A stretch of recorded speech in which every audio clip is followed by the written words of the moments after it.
আজকে পড়ালাম management of diabetic ম্যানিফেস্টেশনের ক্ষেত্রে diet, exercise, drug আর insulin কীভাবে।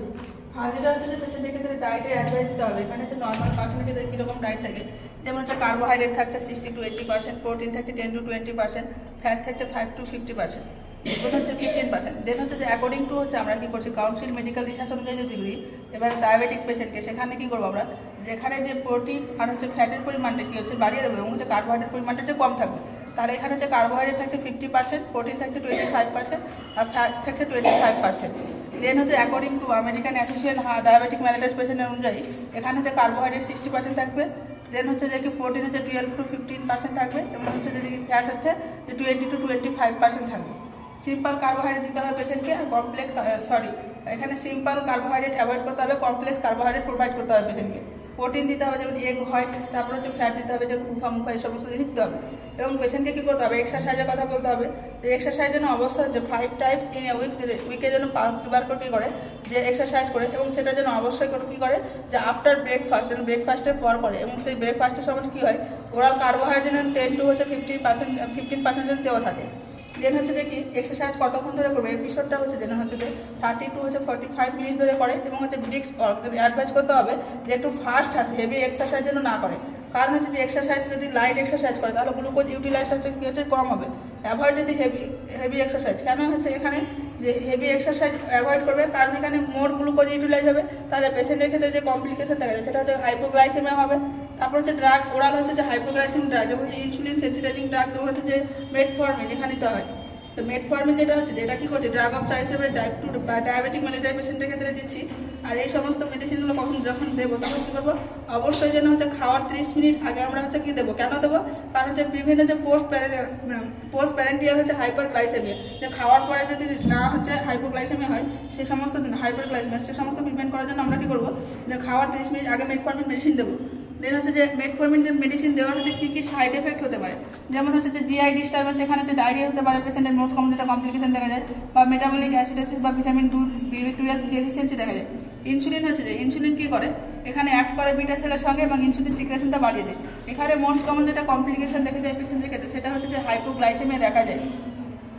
তারপরে যে ইনসুলিন হচ্ছে গ্লাইকোসাইড হচ্ছে ইনহিবিটর, সেটা কী করে যে গ্লুকোজকে অ্যাবজর্পশন ফ্রম দ্য ডায়েট কী করে প্রিভেন্ট করে। ইনসুলিন পাম্প থেরাপি কী করে যে in this therapy pump attach করে, যে পেশেন্টের অ্যাবডোমিনের সঙ্গে একটা হচ্ছে যে কি পাম্প অ্যাটাচ করা হয়, এবং হচ্ছে এখানে গিট কন্টেন্ট কী করে সিক্রেট ইনসুলিন ইন হচ্ছে স্মল অ্যামাউন্ট, যে হচ্ছে স্মল অ্যামাউন্ট করে ইনসুলিন সিক্রেট করে ভাইয়া ক্যাথেটার দিয়ে মেনটেন গ্লুকোজ লেভেল, যে গ্লুকোজ লেভেলটা কী করে স্মল অ্যামাউন্টে কী করে ইনসুলিন সিক্রেট করে হচ্ছে গ্লুকোজ লেভেলটা মেনটেন করে। এবং ইনসুলিন যে স্লাইডিং স্কেলে কোনো পেশেন্টের কত সুগার লেভেল থাকে আমরা কত ইউনিট হচ্ছে যে ইনসুলিন দেবো সেই অনুযায়ী একটা স্লাইড অনুযায়ী দেওয়া আছে। যেহেতু এখানে দেওয়া আছে যে বিলো অন হচ্ছে যে 150 থেকে mg/dl হলে আমরা কী করবো কোনো ইনসুলিন দেবো না, বাট 150 থেকে 200 mg/dl হলে আমরা 4 ইউনিট দেবো, 201 থেকে 250 mg হলে আমরা 8 ইউনিট দেবো। দেন হচ্ছে যে 251 থেকে আমরা যদি 300 mg দিই তাহলে আমরা কী করবো 10 ইউনিট দেবো, আর 301 থেকে 350 mg/dl দিলে কী হলো আমরা 12 ইউনিট দেবো, আর যদি 350 থেকে বেশি হয় তাহলে আমরা 14 ইউনিট দেবো। কিন্তু আমরা যখন প্র্যাকটিক্যালে করি তখন এখানে কী হয় যে এর থেকে এই স্লাইড এটা হচ্ছে অ্যাকর্ডিং টু আমরা গাইডলাইন অনুযায়ী দিয়েছি, বাট এখানে হচ্ছে যখন প্র্যাকটিক্যাল হচ্ছে এর থেকে একটু কম দিয়ে ইউজ করা হয়, যেমন হচ্ছে যে কি 201 থেকে 250 এখান থেকে হচ্ছে কী করা হয় যে ইনসুলিন থেরাপি স্টার্ট করা হয়। দেন হচ্ছে ক্লাসিফিকেশন অফ ইনসুলিন, যে আমরা ইনসুলিন দেবো এবং পেশেন্টের কখন হাইপোগ্লাইসেমিয়া হওয়ার সম্ভাবনা বেশি থাকে সেই অনুযায়ী আমরা কী করছি অ্যাকর্ডিং টু হচ্ছে ক্লাসিফিকেশন করছে 5 টাইপস হচ্ছে, যেমন হচ্ছে র্যাপিড অ্যাক্টিং, শর্ট অ্যাক্টিং হচ্ছে, যেমন হচ্ছে ইন্টারমিডিয়েট অ্যাক্টিং, লং অ্যাক্টিং আর মিক্সড ইনসুলিন। ফার্স্ট যেটা হচ্ছে র্যাপিড অ্যাক্টিং, যেমন হচ্ছে লিসপ্যারেট হচ্ছে অ্যাসপ্যারেট হচ্ছে গ্লুসিন, এই সমস্ত ইনসুলিন কী করে যে অ্যাকশন শুরু করে 15 মিনিটের মধ্যে, কিন্তু হচ্ছে পিক লেভেলে মানে সব থেকে বেশি যখন কাজ করে সেটা 4 থেকে 2 ঘন্টা, এই টাইমটাতে পেশেন্টের কি হচ্ছে হাইপোগ্লাইসেমিয়া হওয়ার সম্ভাবনা বেশি থাকে, সেই জন্য আমরা সেই সমস্ত পেশেন্টকে হাইপোগ্লাইসেমিয়া সাইন সিম্পটম অবজার্ভ করবো। এর ডিউরেশনটা কত থাকে 3 থেকে 4 ঘন্টা হচ্ছে এই ডিউরেশনটা থাকে। দেন হচ্ছে যে কি short acting insulin, short acting insulin হচ্ছে ইমুলিন আর রেগুলার সব থেকে বেশি যেটা ইউজ দেখা যায়, এটার ইনসুলিন হচ্ছে অ্যাকশন শুরু হয় যে 30 থেকে 60 মিনিটের মধ্যে অ্যাকশন শুরু করে, এবং পিক লেভেলে থাকে 2 থেকে 4 ঘন্টার মধ্যে, এবং হচ্ছে এটার ডিউরেশনটা কত থাকে 6 থেকে 10 ঘন্টা।